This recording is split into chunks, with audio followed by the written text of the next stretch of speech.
নমস্কার বন্ধুরা, শ্রাবণী রান্নাঘরে আপনাদের সবাইকে স্বাগত জানিয়ে আমি আবারও একটা রান্নার ভিডিও নিয়ে আপনাদের সামনে চলে এসেছি।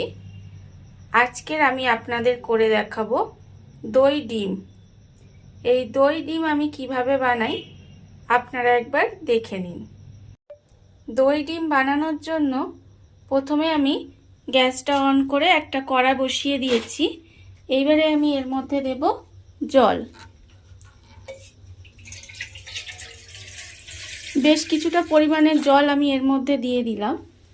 দিয়ে এবারে আমি এর মধ্যে দেব ডিম। এখানে আমি 4টে মুরগির ডিম রেখেছি। সেই ডিমটা আমি জলের মধ্যে দিয়ে ভালোভাবে সেদ্ধ করে নেব। খুব ভালোভাবে ডিমটা কিন্তু সেদ্ধ প্রথমে করে নিতে হবে। ডিমগুলো আমার ভালোভাবে সেদ্ধ হয়ে গেছে। এইবারে আমি ডিমগুলোকে আস্তে আস্তে তুলে নেব। তুলে নিয়ে ভালোভাবে ঠান্ডা করে ডিমগুলোর খোসাগুলো আমাকে ভালোভাবে পরিষ্কার করে নিতে হবে। এইভাবে তুলে নিয়ে ডিমটা ছাড়িয়ে খোসাগুলো ভালোভাবে পরিষ্কার করে নিতে হবে। ডিমগুলো আমি সেদ্ধ করে নিয়ে ভালোভাবে খোলা ছাড়িয়ে নিয়েছি। এইবারে ডিমগুলোর গায়ে আমি একটু ছুরি দিয়ে এইভাবে চিড়ে চিড়ে দেব, যাতে মশলাগুলো ডিমের গায়ে খুব ভালোভাবে ঢুকে যায়। এইভাবে প্রত্যেকটা ডিমের গায়ে ছুরি দিয়ে প্রথমে আমাকে চিড়ে দিতে হবে। ডিমগুলো আমি ভালোভাবে গাটা চিড়ে রেখে দিয়েছি। আর অন্যদিকে গ্যাসটা অন করে কড়া বসিয়ে দিয়েছি। এইবারে আমি এর মধ্যে কড়াটার মধ্যে দেব আমি সর্ষের তেল। এখানে আমি রান্নাটায় সর্ষের তেল ব্যবহার করছি। আপনারা চাইলে কিন্তু এই সর্ষের তেলের জায়গায় সাদা তেলও ব্যবহার করতে পারেন। এখানে আমার প্রায় 2.5 চামচের মতো সর্ষের তেল দিলাম। আর এই তেলের মধ্যে আমি দেব 1/2 চামচ মতো ঘি। এবার এই তেল আর ঘিটা প্রথমে একটু গরম হতে দেব। তেল আর ঘিয়ের মিশ্রণটা আমার গরম হয়ে গেছে। এইবারে আমি এর মধ্যে দেব একটা তেজপাতা, আর দেব আমি একটা শুকনো লঙ্কা, দিয়ে একটু নাড়াচাড়া করে নেব। আর দেব গোটা গরম মশলা, দিয়ে আমি খুব সামান্য একটু নাড়াচাড়া করে নিয়েছি। এবারে এর মধ্যে দেব পেঁয়াজ বাটা। এখানে আমার প্রায় একটা মাঝারি সাইজের পেঁয়াজ আমি বেটে রেখেছি, সেটা আমি এর মধ্যে দিয়ে দেব। দিয়ে একটু নাড়াচাড়া করে পেঁয়াজটা ভেজে নেব। এইবারে আমি এর মধ্যে দিয়ে দেব রসুন বাটা। এখানে আমার 2-3 কোয়া রসুন বেটে রেখেছি আমি, সেই রসুন বাটাটা আমি এর মধ্যে দিয়ে দেব। এইবারে পেঁয়াজ আর রসুনটা দিয়ে আমি প্রায় 30 সেকেন্ড মতো একটু ভাজা ভাজা করে নেব, যাতে রসুনের যে কাঁচা গন্ধটা সেটা চলে যায়। পেঁয়াজ আর রসুনটা দিয়ে আমি একটু নেড়ে চেড়ে ভাজা ভাজা মতো করে নিয়েছি। এবারে আমি এর মধ্যে দেব আদা বাটা।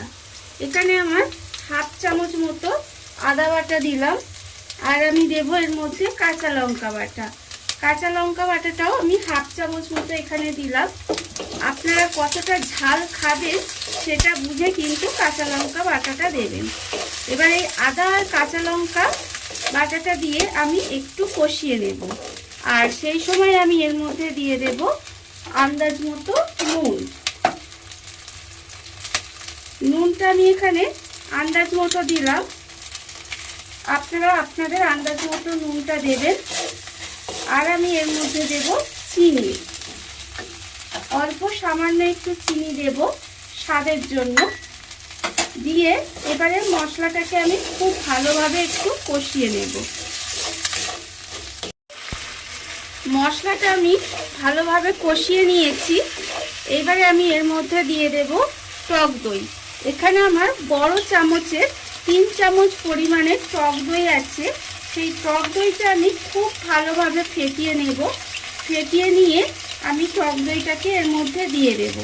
টক দইটা যদি না ভালোভাবে ফেটিয়ে নেন তাহলে কিন্তু দানা দানা রয়ে যাবে, আর সেটা কিন্তু খেতে ভালো লাগবে না।